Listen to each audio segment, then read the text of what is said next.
I can give you the TLDR off rip. I think this is just a Sen's getting older problem in the entire truth. Hadouken! So now that you have the diagnosis, let's talk more on the symptoms. I have not truly and genuinely been excited for a future game release for some time. In recent years, I look adjacent to myself and see friends and or family excited for at least a game release that's on the horizon. Hoping GTA 6 will be good. I have very high expectations for that game, so. And more than likely, it's more like 3 games. I mean, games like Borderlands 4, GTA 6, and Ghost of Yotei are on the horizon, and I couldn't care less. With that said though, I have been talking about them extensively because my friends are so excited for these games. Doom the Dark Ages literally just came out, and yes, I did enjoy 2016, and I did enjoy Eternal.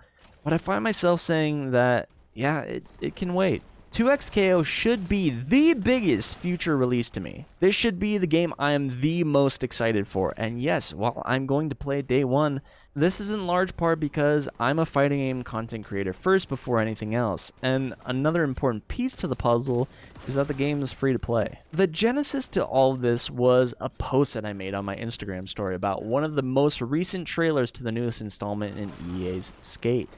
Historically, I had played a decent amount of Skate 2 and my fair share of Skate 3. So yes, I do like the games, but I was just saying that I was just kind of to the point where I didn't really care when the game was dropping, and to my surprise, EA's Instagram account had reacted to my story, just giving me one of those inquisitive like, what the hell are you talking about kind of emojis. And because of that, I really wanted to sit and think about why I wasn't stoked on this game or any other games that were coming out. And I think in large part, it's due to content oversaturation. This is under the pretense that I myself am not the problem, which, yes, I am. But when a game is released, or even long before it's released, there are so many people trying to chase a content creator trend by reporting on any kind of news regarding anything that would stoke excitement in the gaming space. From announcements, new trailers, cosmetics, literally whatever. But of course, it's never just one person.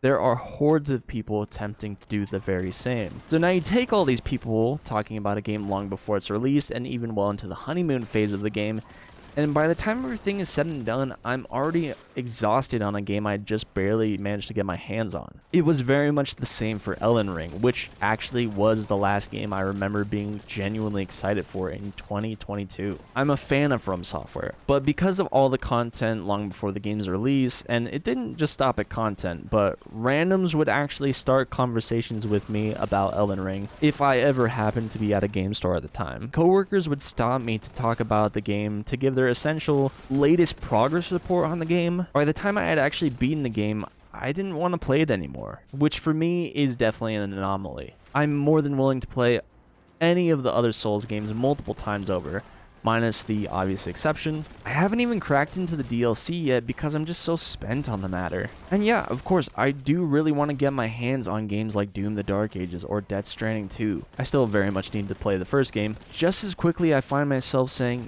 yeah, it can wait. There isn't a title in the foreseeable future that I need to play day one. I'll throw it in the goddamn wish list and pick it up on a rainy day. The exception here, of course, being 2XKO, because the majority of my content that I make is fighting game related. And like I said earlier, the game will be free to play. Speaking of monetization, that's also a large factor in my gaming. The gaming landscape is being hit by the base price of games being increased to $80. It's incredibly hard for me to warrant a game being $80 fucking dollars on what would essentially be a coin flip.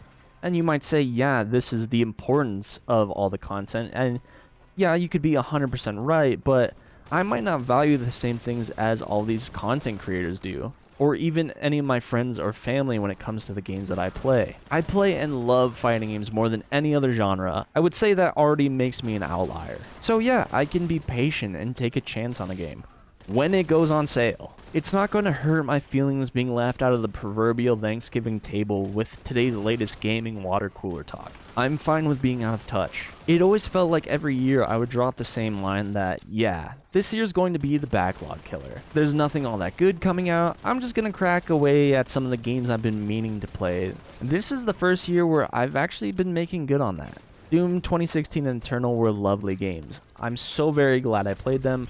My roommate had been asking me for some time to play Mario Odyssey, and I had played that, which will be a game I will be talking about in the future. Even though Silent Hill 2 absolutely pissed me off with the ending I got, I was so happy I got a chance to play that game. And as of recent, I've been streaming a lot of Breath of Fire 4 for the PS1, and I do mean the actual physical PS1 version of the game. It's possible that Chino may have snuck past the guard and is hiding underground. Let him die, bro. On top of that, I've been playing God of War, the PS2 game, not the PS4 game that came out in 2020. I'm absolutely looking forward to 2XKO, but we've also been talking about how this game is going to save the FGC since 2019.